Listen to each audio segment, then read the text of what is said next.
First up, let's head to Old Trafford, and a lot has been made about the distance of the wall from where Bruno Fernandes took his free kick. Now, it was measured at 11.2 yards, which is further than the usual 10 yards. And actually, full credit to Gary Neville, because he kind of spotted it straight away before technology was put in place to measure it. So it begs the question, Dermot, should Anthony Taylor have realised it was too far, or is that just really hard for him to work out with no device to exactly measure the distance? Well, he felt it was 10 yards, and also, in fairness to him, the law says a minimum of 10 yards, so it doesn't say they can't go back 11. What I would also say, he may have factored in the fact that when the free kick's taken, they actually move forward anyhow. So by the time the free kick's taken, they're probably closer to 10.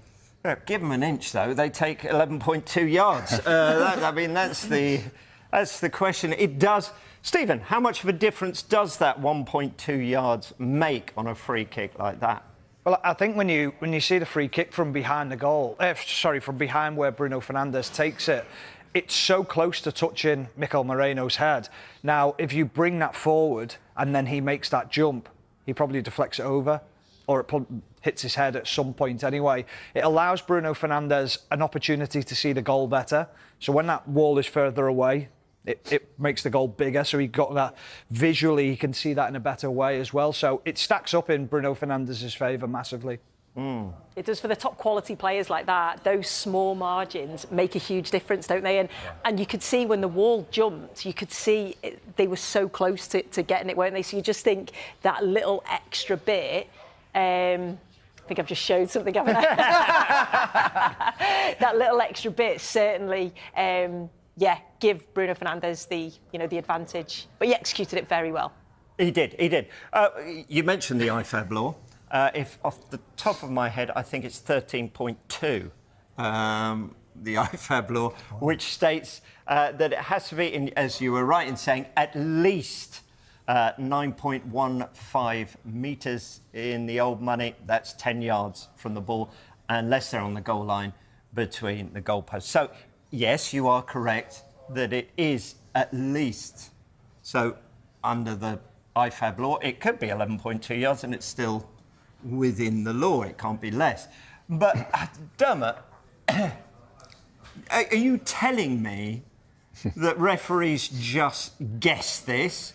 Or is there an art to judging exactly what 10 yards is? So we thought we'd put it to the test, because you refereed many, many times. Sue is always our leader. She's got the ruler. Correct. And we are going to test this out. So here is the studio. And Dermot, we're going to start from here. And we want you to measure out, if you were giving that free kick at Old Trafford yesterday, we want you to measure out 10 yards for us and see how close you get. I've got to estimate where 10 yards is. Yeah, so you're going to walk that way. Dermot, measure it. On your marks, get set, go. And I will take it with the tape measure. 11. Now, Dermot, first of all, can we have a ruling, please, from Sue Smith? I tell you what, that's spot on, Tim. That's exactly 10 yards. Absolutely brilliant. 11 steps, 10 Spot on. yards. So right, let's go back here. So we've done it. Well done, Dermot. A little round of applause. Even Rob Jones over there is giving a little round of applause. Oh, no, they're all giving a round of applause. Now, what I noticed there was normally you'd think 10 yards, 10 steps. You Took 11. took 11. Why did you take 11, Dermot? Because I know from experience that 11 of my steps is 10 yards. So you know that because you would have paced it out as part of your kind of weird referee training. Yeah, when I started out, that's how I worked it out. OK, so does every referee do that? So therefore, what I'm trying to get to is Anthony Taylor should know, even if he only does 9 paces because he's a bit taller than you, or exactly 10, he should know exactly how far 10 yards is. Yeah, all referees would have their system, wouldn't they? Andy D'Urso had a brilliant system of what he called a hop, skip and jump. He reckoned if he went hop, skip and jump, it was 10 yards. And when you measured it out, he was always spot on. It was incredible. Well, I want you to... That wasn't me. Give us a Durso, go on. That wasn't me. No. So you all know in your head, so what happened yesterday then? Why wasn't that at 10? Why was it at 11.2? Well, I'm not sure the calibration's been verified anyhow, but Anthony Taylor's got his system for measuring out 10 yards. It's interesting if you look at the pictures, the grass is cut in six-yard things. You look at that, it doesn't look very much off 10 yards when you see it. Yeah. If you show the picture there. Yeah. But also, player gets in his way as he's pacing it out, doesn't it? I wonder if that just slightly, literally knocks him out of his stride. I tell you what knocked me out there. So if that's 1 yard in, 7 yards, 3 yards, these are 6 yards cut, these lines. You know that because there's 3 in the penalty area, which is 18. So yeah. Again, that's a guide to the referee, that helps you. Yeah. Things like this, that mark will be 10 yards from the penalty spot. So there's guides for referees to help them. Which is interesting, because you pointed out from the edge, the reason that D's there is to make sure you're 10 yards from the penalty spot, isn't it? That's its only function in life. That's right. That's right. That's the only reason for being here, which I get the feeling of quite often in my life. But Arsenal then got a free kick of their own in the second half. And if we have a look at this one, so this one here is what? Not even a yard from the edge of the D. It's actually virtually on the D, yet the original line he puts down is quite beyond the penalty spot. So United players were around him going, you've measured it wrong here, because they most probably got the word as well at half-time that he'd measured it wrong from the first one. You can see them trying to move up towards the penalty spot because they're saying, well, look where the free kick is being taken from. But he does put them there, doesn't he? If you look, he puts them back there. Eventually. But the original one was kind of a bit further back, wasn't it? It's quite interesting, Rob, but it's 8 minutes into the programme, talking about referee measuring it out, and we've seen one of the best goals you've seen this season, and you haven't spoken. Yeah, but it's preventable, isn't it?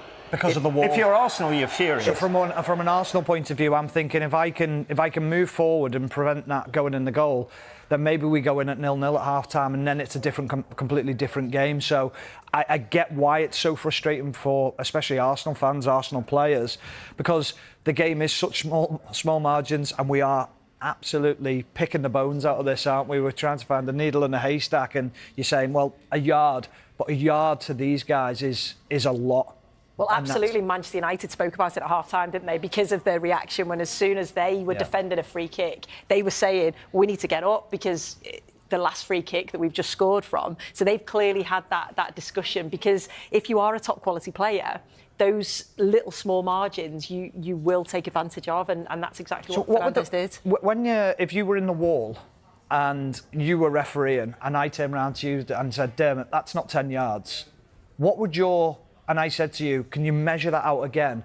Would your mindset be, I'll show you and I'm going to prove you wrong, or just keep your mouth shut, get on with it, that's the line? If I'd done what I did here earlier, I'd measured out my 11 steps, which I know in my head is 10 yards for me, and I'd actually done that ball to wall, I'd be quite confident it's like that, and I'd say, well, that's how it is, we play on. Yeah. But if I was adamant and I'm saying we're too far away, because players have a rough understanding about how far away they are, what would your answer be to that? Would you still stick by that and be adamant, no, I'm quite happy? Or, do you know what, I'm just going to prove a point in front of everyone and almost show you, and then it keeps everyone sort of not asking that question? He would have gone, Sue, can you come out here with this? That's what he would have done. Yeah. And Sue would have come running on. I would have come on, yeah. I suppose the thing to stick up for Anthony Taylor, it is a pressure environment, isn't it? It is like, it's a big game. It's different to just, it's different to obviously just measuring it in a studio where there's no pressure. So, he's just got that one slightly wrong, hasn't he? Yeah, I mean, it's unfortunate, but do you see what Dermot tried to do? Is it a bit